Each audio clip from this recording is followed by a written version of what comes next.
Hello students, hope you all are fine. तो students as you all know that कि हमने अपना recruitment and selection जो chapter number 4 है HRM का वो स्टार्ट लिया हुआ था और उसके अंदर हम 2 वीडियो पार्ट्स कवर कर चुके हैं। आज थर्ड वीडियो लेक्चर के अंदर हम रिक्रूटमेंट प्रोसेस को डिस्कस आउट करेंगे।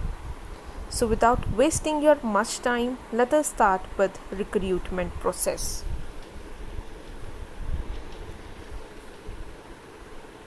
तो स्टूडेंट्स जो रिक्रूटमेंट प्रोसेस है इसके अंदर 5 स्टेप्स इन्वॉल्व हैं।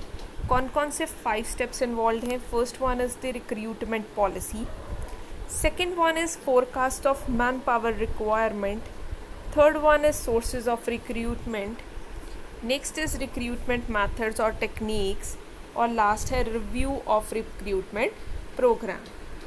तो वन बाय वन करके एक एक पॉइंट को डिटेल में डिस्कस करते हैं।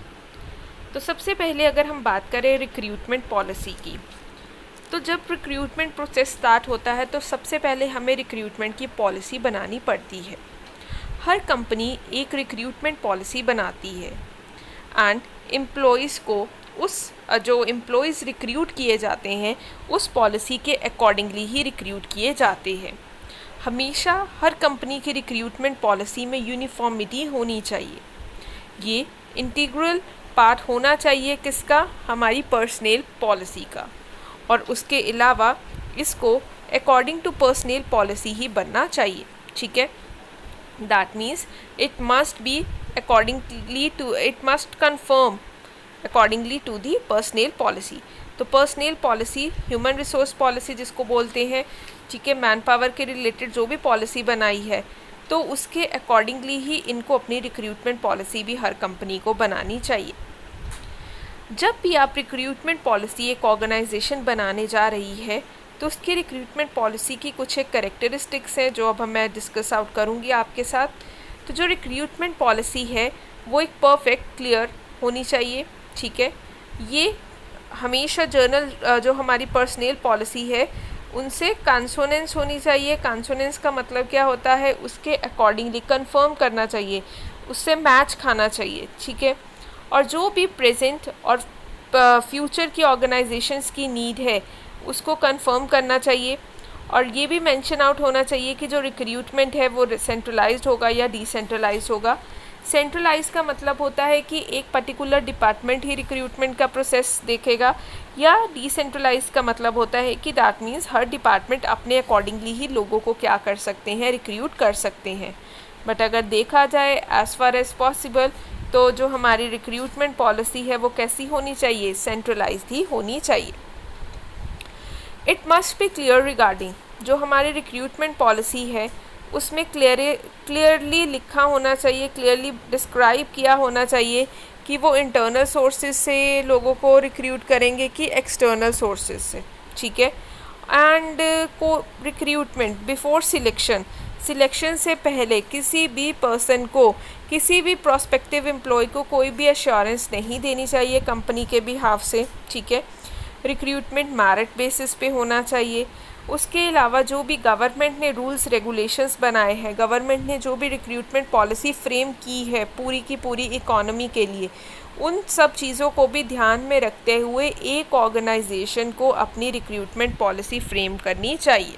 ठीक है, उसके अलावा जो रिक्रूटमेंट पॉलिसी होनी चाहिए वो फ्लेक्सिबल होनी चाहिए। दैट मीन्स अगर कुछ भी चेंजेस आ रहे हैं इन्वायरमेंट के अकॉर्डिंगली तो वो उसको ईज़िली क्या कर सके, उसको ईज़िली एब्जॉर्व कर सके। ठीक है, एंड जो रिक्रूटमेंट पॉलिसी है वो ऐसी होनी चाहिए कि इंडिविजुअल के ऑब्जेक्टिव्स भी अचीव हों और उसके अलावा जो भी ऑर्गेनाइजेशन के ऑब्जेक्टिव्स हैं, एम्प्लॉयमेंट के ऑब्जेक्टिव्स हैं वो भी अचीव हो।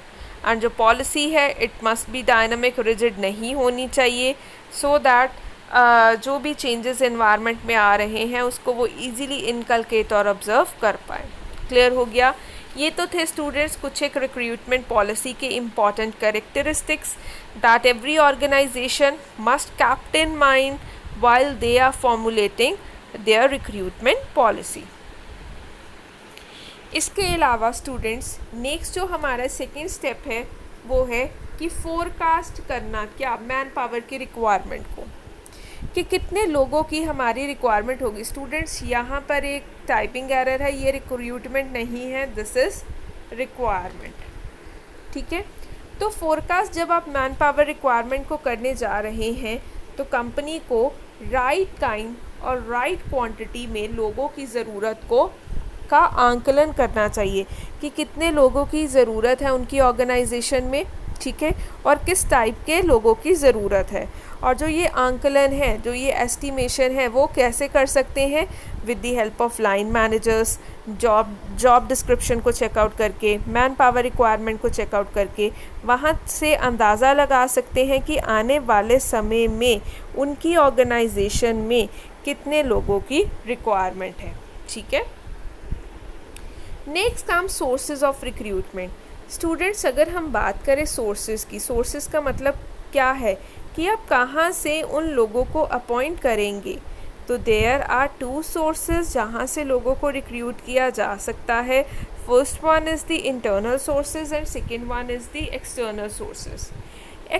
अगर स्टूडेंट्स हम बात करें इंटरनल सोर्सेज की, तो इंटरनल सोर्सेज कौन से सोर्सेज होते हैं?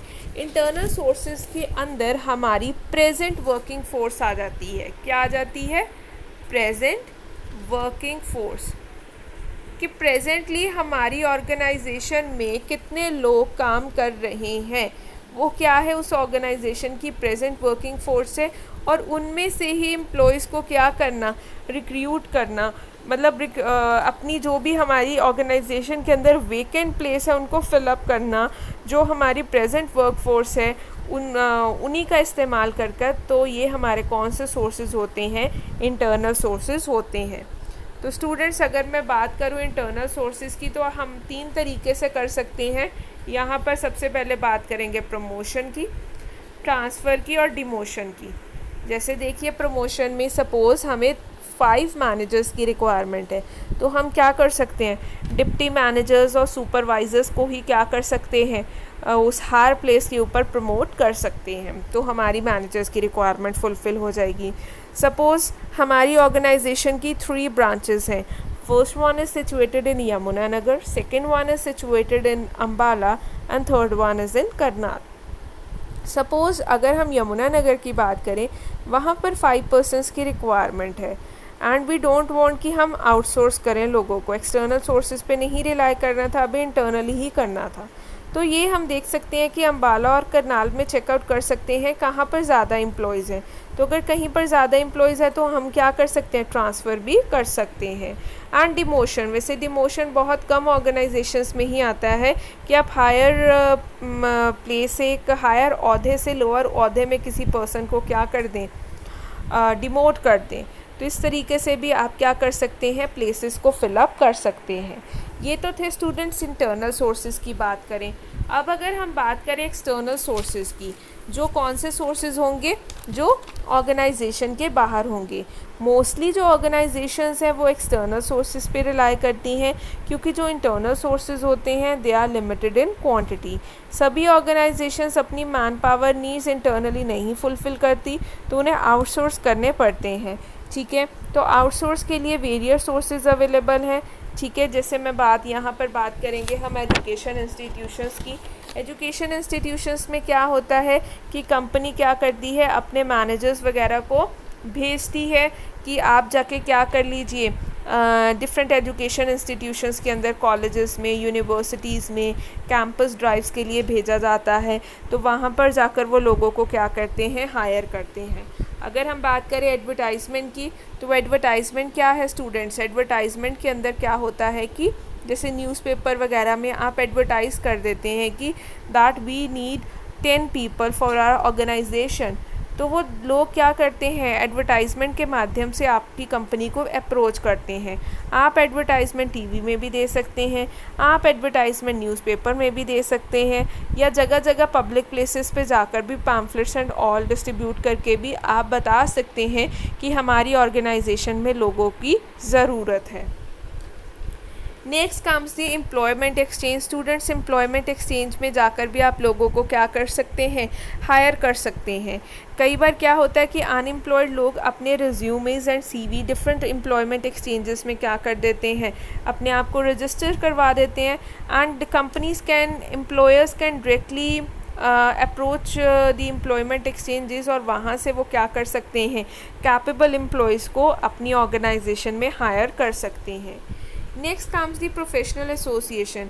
जितने भी डिफरेंट प्रोफेशनल्स होते हैं, चाहे वो टीचिंग के रिलेटेड हो गए या आप कह लीजिए कि डिफरेंट टेक्निकल पर्सनस होते हैं, तो सबकी अपनी एसोसिएशंस होती हैं।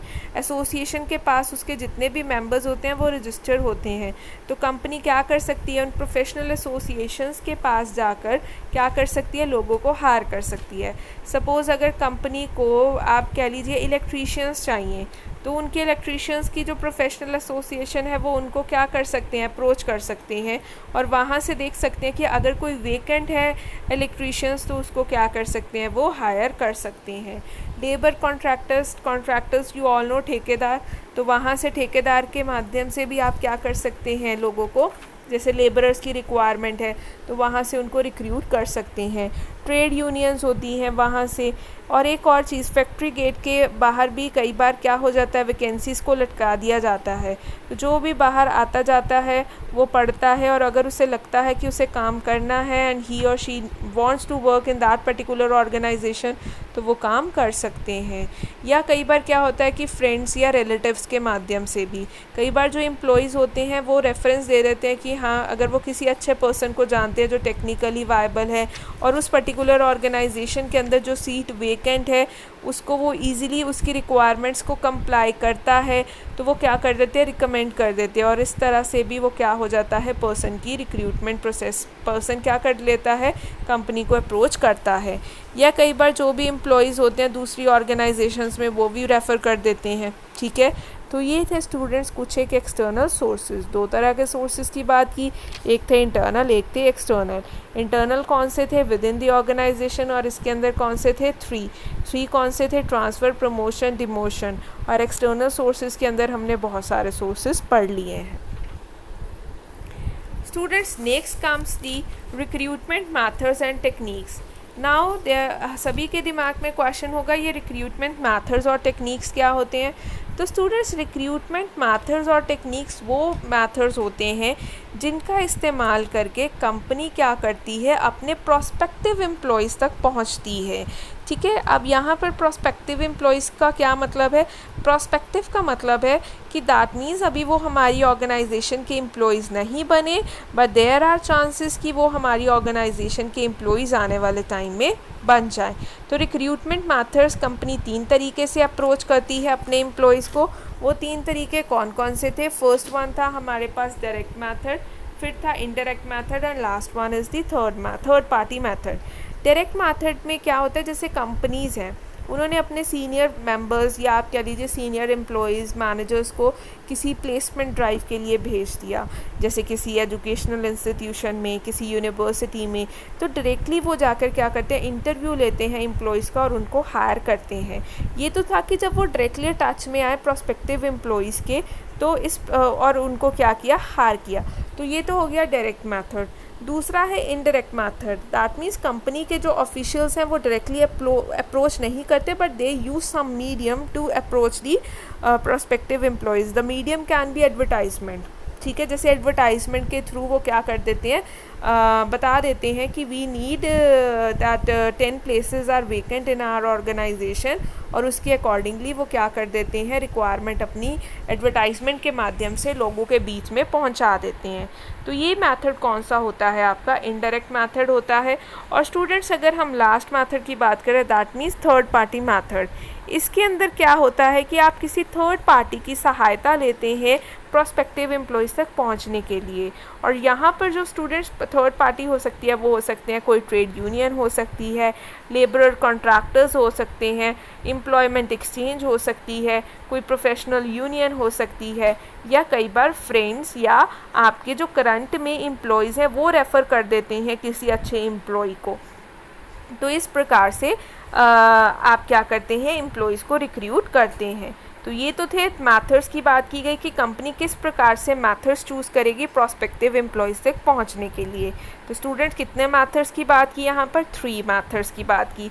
कौन कौन से 3 मैथड्स थे? First one was the direct method, second one was the indirect method and last one was the third party method.